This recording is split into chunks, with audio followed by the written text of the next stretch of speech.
Na graça e na paz do nosso Senhor Jesus Cristo. Veremos hoje o livro de Obadias, a visão de Obadias contra Edom em benefício de Judá. Obadias só tem um capítulo.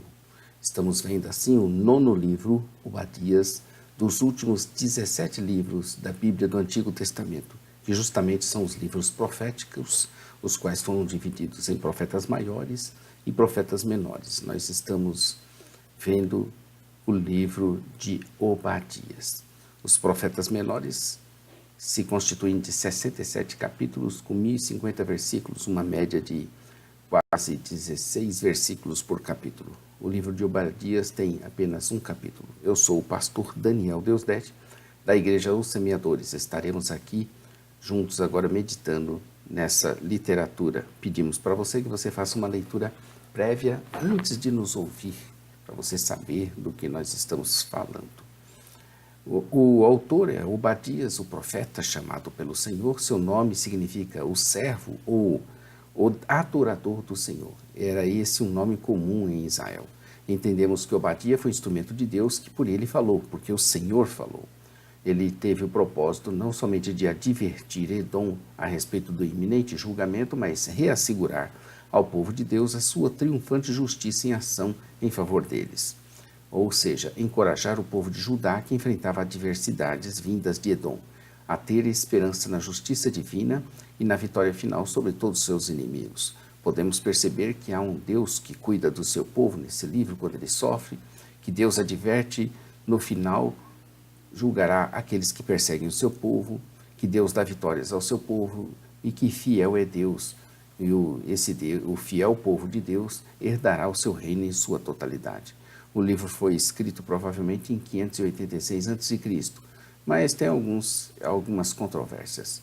Obadias, o profeta, tinha em vista uma violenta pilhagem em Jerusalém, dos quais os edomitas alegremente participaram, versos 11 ao 14. No entanto, ele não forneceu informações claramente datáveis ao descrever aquela catástrofe.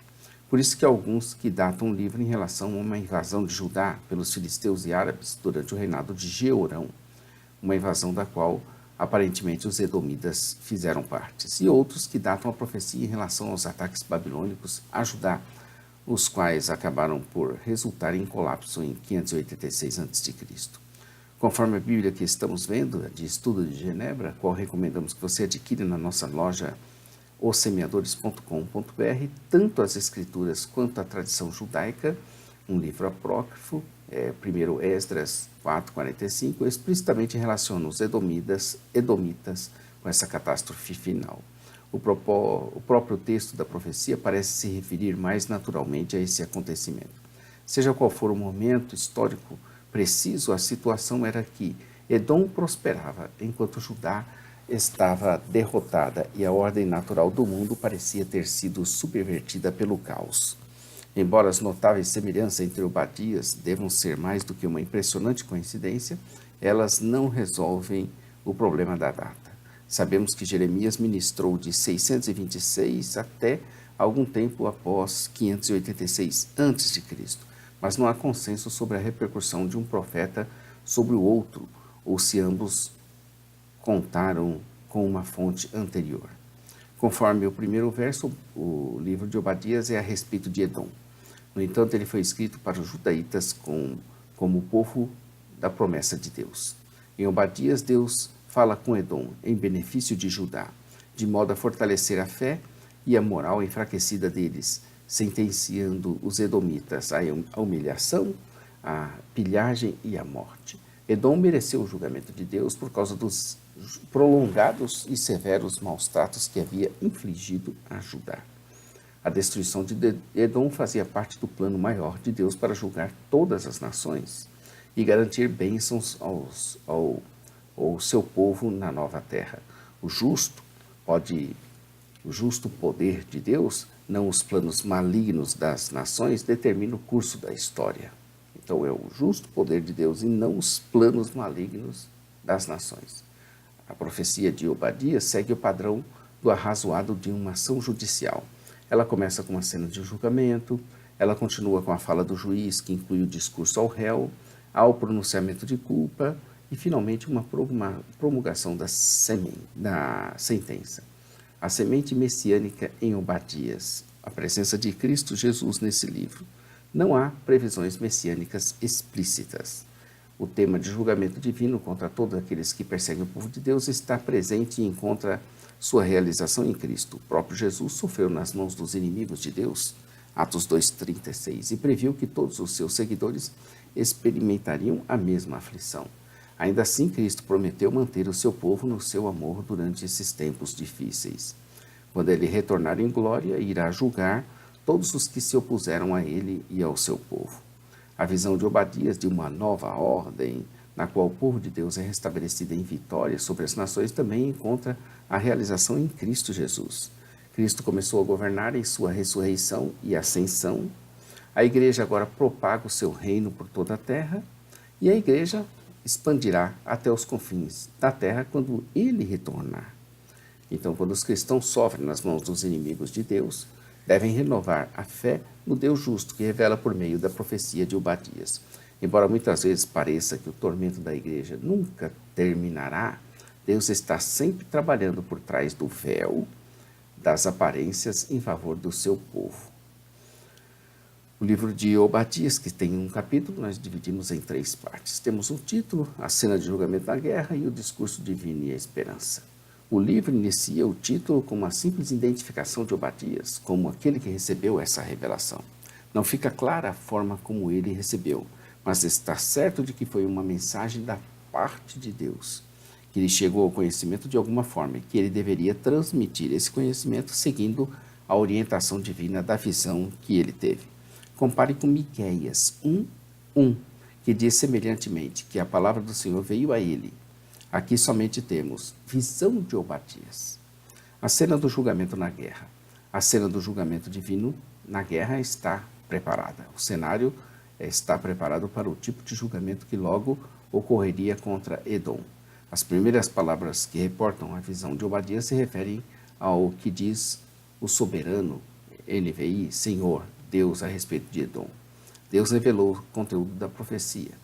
As predições de Obadias sobre o destino de Edom não foram motivadas por desejos humanos de vingança, mas sim pelo julgamento sagrado e divino. O rancor entre Edom e Israel havia começado durante a era patriarcal. Deus havia abençoado Isaac e Rebeca com filhos gêmeos, Esaú e Jacó. A rivalidade pessoal entre os dois, dos quais descenderam as nações de Israel e Edom, se transformou em interminável conflito nacional. A despeito da aparente conflição entre os irmãos, relatada em Gênesis 33. O que disse o Senhor a respeito de Edom foi que se ouviu dele uma mensagem por meio de um mensageiro enviado às nações, que dizia que era para se levantarem e atacarem Edom.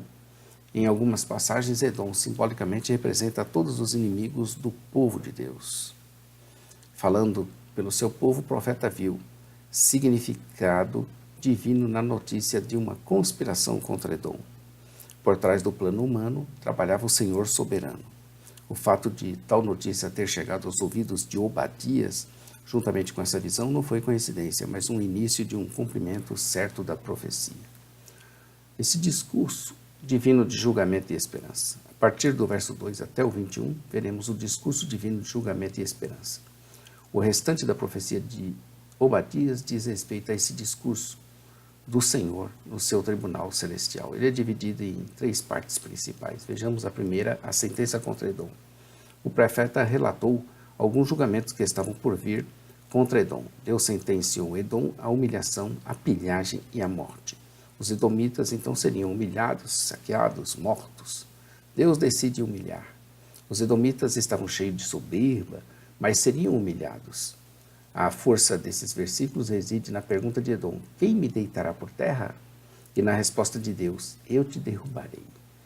Em sua arrogante indiferença por Deus, os edomitas haviam perdido o contato com a realidade. A arrogância do coração de Edom o estava enganando. Ele vivia nas cavidades das rochas, sentindo-se seguro. Em hebraico, o termo é Selá. Selá era uma cidade fortaleza nas alturas rochosas de Edom. O terreno rochoso de Edom desencorajava invasões externas e encorajava a complacência interna. Também tinham construído sua morada nos altos dos montes e de lá se exaltava a quem poderia derrotá-los. O Senhor progressivamente exagerou no retrato da imagem inflada que Edom tinha de si mesmo. Verso 4, como que para dizer: não importa quão alto vocês elevaram a si mesmos, seja ao firmamento ou ao próprio paraíso, pois vocês não podem se elevar acima de mim. Para o povo derrotado de Judá, Edom parecia invencível, mas Deus chamou o povo de Judá a acreditar que nenhum poder humano pode escapar da justiça de Deus soberana. Deus decide saquear Edom. Deus atacaria a prosperidade que Edom havia conseguido por meios ilícitos. Ele ainda seria mais terrível que os próprios saqueadores, no meio da noite, que roubariam apenas o que fosse interessante para eles e mais devorador do que o que colhe uvas, por exemplo, pois este pelo menos deixa alguns cachos para trás quando colhe, mas o Senhor não. Destruiria totalmente sem deixar nada de resto. E quem seria aquele que ocasionaria tão terrível dano a Edom? Seus próprios amigos que o traíam. As nações conspiradoras do verso 1 eram os próprios aliados de Edom que o estavam atacando à traição. Era questão de justiça que Edom fosse traído por amigos, após ter repetidamente alcunhado seu irmão Jacó pelas costas. Deus decide, então, matar os edomitas. Mesmo os sábios de Edom e os mestres dos montes de Esaú seriam destruídos. Edom era conhecida pelos seus homens sábios. Elifaz, amigo de Jó, foi chamado de Temanita, uma possível referência à região de Edom. Mesmo seus guerreiros de Temã, o nome de um descendente de Esaú, que também era usado para a nação edomita, mesmo eles ficariam apavorados e seriam todos eliminados. As acusações contra Edom mereceu os julgamentos de Deus devido aos severos maus tratos a Judá.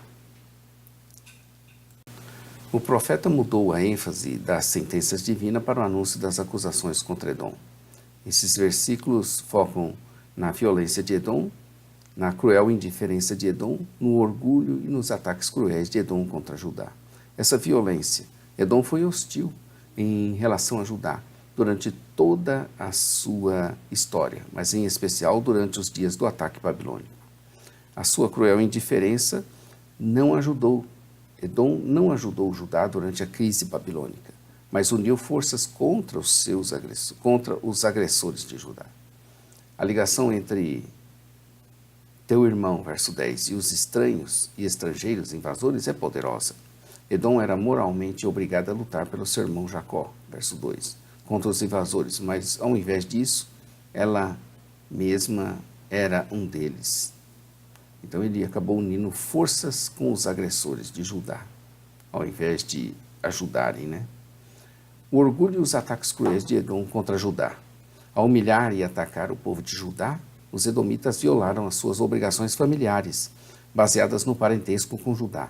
Eles não deveriam ter olhado com satisfação o dia da desgraça do seu irmão, nem ter se alegrado com a destruição do povo de Judá, nem ter falado com arrogância no dia da sua aflição, nem ter entrado pelas portas do seu povo por dia da sua calamidade, nem ter ficado alegre com o sofrimento dele no dia da sua ruína, nem ter roubado a riqueza dele no dia da sua desgraça, e ainda nem ter esperado nas encruzilhadas para matar os que conseguiam escapar e ainda entregado os sobreviventes no dia da sua aflição.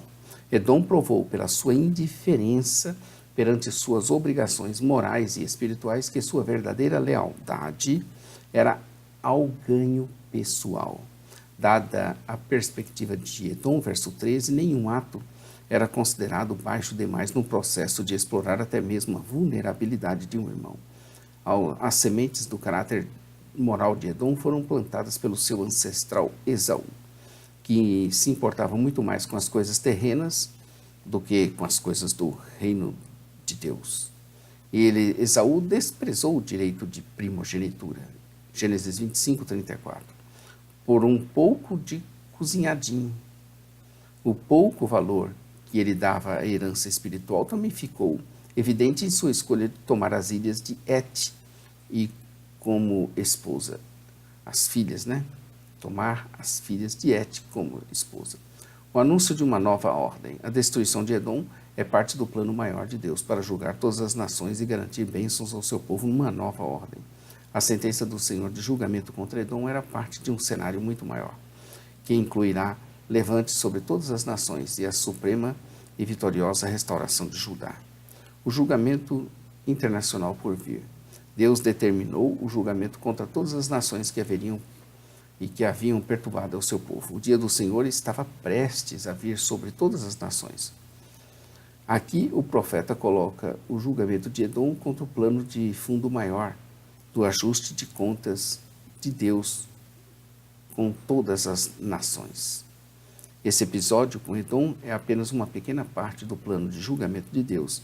Ele não irá parar até que tenha purificado o seu mundo de todos os seus inimigos.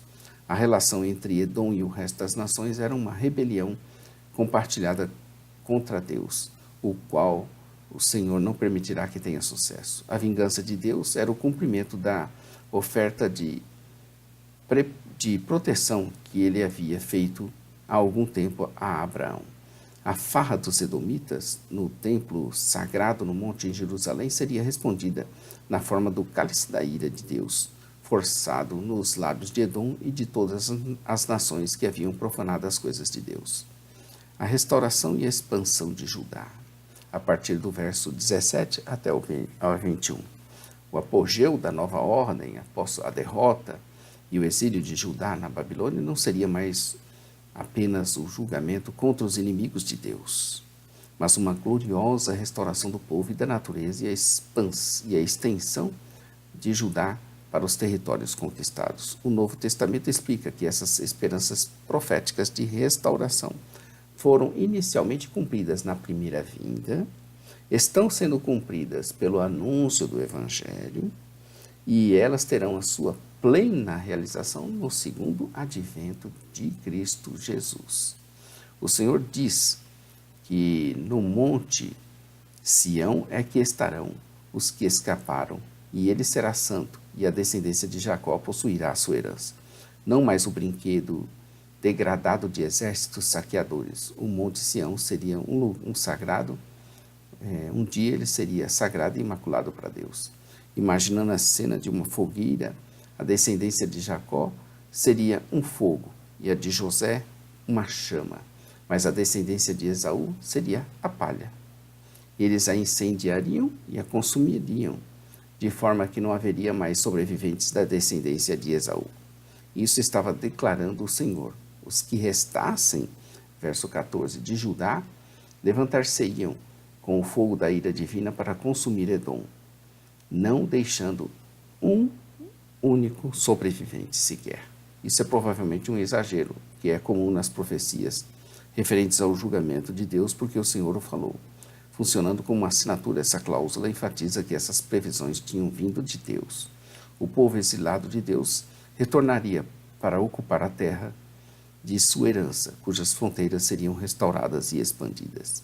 Deus prometeu ao seu povo que as fronteiras do reino de Davi não seriam apenas restauradas, verso 19, mas também estendidas para alcançar Sarepta ao norte, a qual estava localizada entre Tiro e Sidom. Essas fronteiras seriam restauradas ao sul. Os do Negueb se apossariam dos montes de Esaú. Ao oeste, os de Cefelá ocupariam a terra dos filisteus. Ao norte, os campos de Efraim e Samaria. Ao leste, Benjamim se apossaria de Gileade.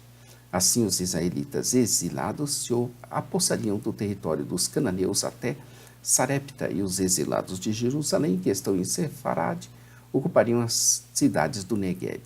Alguns cativos retornariam de Sefarade, cuja localização é incerta. Postas incluem Sardes na Ásia Menor, Espanha e Média. Obadias começa. Verso 1, a visão de Obadias. Assim diz o Senhor, Deus, a respeito de Edom. Temos ouvido novas partes do Senhor. E por entre as nações foi enviado um mensageiro a dizer, levantai-vos e levantemo-nos contra ela para a guerra. Esse é o verso de número 1. E o verso 21, subirão salvadores ao monte de Sião para julgarem o monte de Esaú, e o reino será do Senhor. A Sião restaurada e emergida, suprema sobre Edom. O povo de Deus, transformado de fugitivos, verso 14, em salvadores, reinariam sobre o que um dia foi o território ocupado por inimigos, e assim o reino será do Senhor. Não há dúvidas de que o Senhor é Rei eterno de todo o universo, mas o foco de Obadias aqui é o dia em que os inimigos de Deus serão destruídos e o seu povo redimido estenderá o seu reino até os confins da terra. Deus será tudo em todos, e o seu povo glorioso e triunfante reinará para sempre com ele. Nessa promessa, Judá deveria encontrar esperança para um futuro sem perseguição edomita. Os cristãos também devem prever um futuro no qual o reino do mundo se tornou de nosso Senhor e Salvador Jesus Cristo. Apocalipse 11, verso de número 15. Amanhã veremos o livro de Jonas. Hoje encerramos o livro de Obadias. Jonas, capítulo 1, a incrível história do profeta Jonas. Amanhã veremos esse capítulo. Inscreva-se em nosso canal, acompanhe nosso blog, site jamaisdesista.com.br, onde a parte escrita está lá. Nossa loja virtual, ossemeadores.com.br.